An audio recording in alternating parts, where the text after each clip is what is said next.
Well, ladies and gentlemen, it's been a quiet week in Angola, our hometown, out here at the edge of the prairie. And here to tell you about it, Luann Home.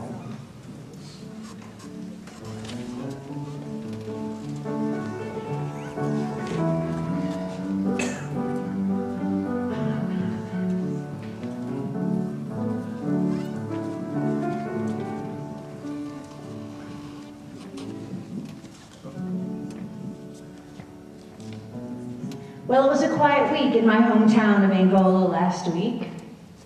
Really not much going on. The most important thing was probably Valentine's Day this week. I saved all my shoe boxes all week, all year actually, for those neighborhood kids who came by to pick them up to make those shoe boxes and those Valentine boxes. They carried them down to Hendry Park School and covered them up with red hearts and pink hearts, the construction paper, you know. They kept knocking on my door, and a girl can only buy so many pairs of shoes, and how was that of boxes? So I guess they had to go to those paper bags for the rest of them. It was great, too. On Valentine's Day, I actually got 2 little Valentines in my mailbox. They were in little tiny envelopes, and I know they were from those 2 little boys who live on Superior Street. I always see them in the morning when I'm drinking my second cup of coffee. They run by on their way to school and give a wave. I think they're always tardy, but they're happy about it as they go by. And I got a gift too this Valentine's Day, and that's unusual. There was a knock at my door, and then the bell, and I went to the door, and I could see little Margaret Nichols hiding in the bushes.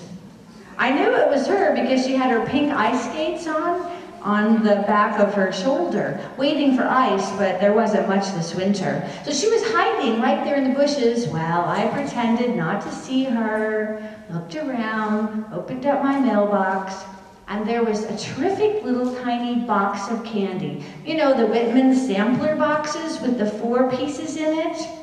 Well, goodness knows I don't need any chocolate, but it was the cutest thing. I took it in the house and, well, okay, the candy's all gone by now, I have to admit. And the little box, it's great for everything. Don't throw those away. You can put pins in them and needles and rubber bands, so I'll have to tell her thank you when I see her next. But the next day after Valentine's, I got to thinking about why she gave me a box of candy. I mean, I know the little girl, she's great, she and all her sisters over there, but then I got to thinking about Sunday's sermon at the Methodist Church.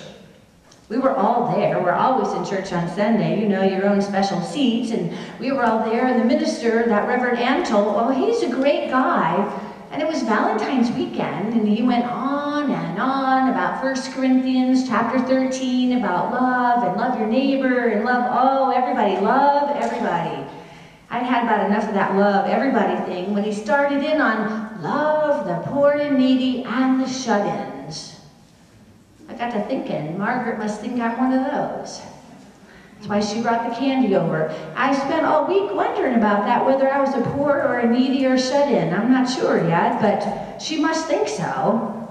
Anyway, right after that sermon, we had a potluck down there in the rec hall at the Methodist Church. It's something that the Reverend Antle and his wife Claire like to do. Well, I don't blame them. Claire, she makes the best upside-down pineapple cake ever. And all the ladies in the ladies' aid, they set all the tables with those paper doilies and little nut cups full of those candy hearts, you know, the ones that say be mine and love you and all of those. The teenagers were in the corner over there trading hearts. I just put mine in my pocketbook to take home, but there was that pineapple upside down cake, and then I made my famous, to die for, everyone must have, lime jello. It's so terrific. It's not a potluck if I don't bring lime jello. And of course, being Valentine's Day, I put really good things in it. I mixed cottage cheese in it, and some pineapple, and well, I splurged. I went all out. I put maraschino cherries in it. But it was Valentine's Day. It looked great. So I had mine, and I put it in one of those Tupperware containers, the one that have the burp lids. I had a party last fall, and because I had a party, I got a free line of that Tupperware with the burped lids. It's terrific. They even work. Sometimes this past last winter with nothing else to do, I'd take them all out, fill them up with water right across my cupboard in my kitchen and burp them all. I just do that up and down on winter days with nothing else to do. It was great. That Tupperware. Well, I'll tell you what, that Shirley Kelly, she brought a tuna noodle surprise, and the surprise was on her because no one ate it. You could barely stand to look at it. I don't know what kind of cook she's turned into, but she had to take the whole thing back home for her husband. I'm sure he's been having tuna noodle surprise all week. But the gossip of the church, I gotta tell you, it was that Marion and Elwood Nichols. I mean, they're fine, outstanding citizens. I mean, he runs the orchestra and the band over here at the high school, and why she teaches part-time at Tri-State, and they have all those girls. Well, something was going on with them because she brought her famous meatloaf and put it in an aluminum baking dish. She never does that. They don't have enough money for aluminum baking dishes. She always uses that Corningware. You take it home, and she gets the baking soda out of the church refrigerator, scrubs it up, takes it home every time after the potluck. Well, on last Sunday's potluck, didn't she bring it in that aluminum baking dish? Well, we started to whisper about her. Why in the world would she do that? Whisper and gossip right there in the kitchen. Why, it was spreading around the church like wildfire, it was. And then the two of them left early. Well, that was enough to get us going. We had them divorced. We had one in Hawaii. We had one in Las Vegas. The girls all split up. The house sold. We didn't have a music teacher. What would Tri-State do? Oh, whole community would fall apart if they got a divorce. Oh my goodness, what were we going to do? We could barely wash the pots and pans. I was wringing my hands. Everyone, it was awful. And then we found out they just went home so he could practice music for the pep band. Kind of ruined our fun. Oh well, they're still together and racing all those girls over there. That's what it was like on Sunday. And then on Thursday, it was such a nice day. The sun was out. It looks like spring might come, so I took a little hike downtown. It was good to get out and walk after winter. I took my bills to be mailed all down to that post office. I tell you what, I love that post office. I love walking down to that post office and those murals on the wall. How lucky are we to have them? I could spend all day just looking at the murals. Actually, I did spend too long looking at them because I had to go to White's drugstore to pick up a prescription, and I got there just at noontime when all these high school kids were over there. Oh my, don't ever do that. They were filling up the street, walking around the mountain. They were drinking their cherry cokes, their phosphates, having hamburgers. And well, I eavesdropped, of course. They were talking about the Beatles, that new singing group. I don't know if you've heard it yet. They've been on Ed Sullivan twice. They're going to be on again tonight. Okay, don't tell the Methodist women. I've been watching them. I can't help it.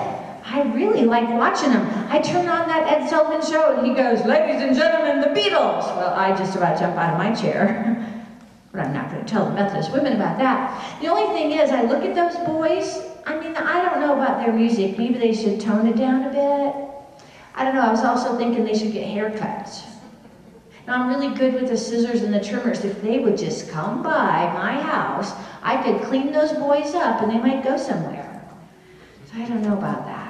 Anyway, my neighbor, I heard about him too. He broke his thumb in a car crash a couple weeks ago. My goodness, Gerald DeLong, what was he thinking? And how do you break your thumb in a car crash? If I'd known about that, that would set the gossip chain going for a couple weeks, but I missed that one.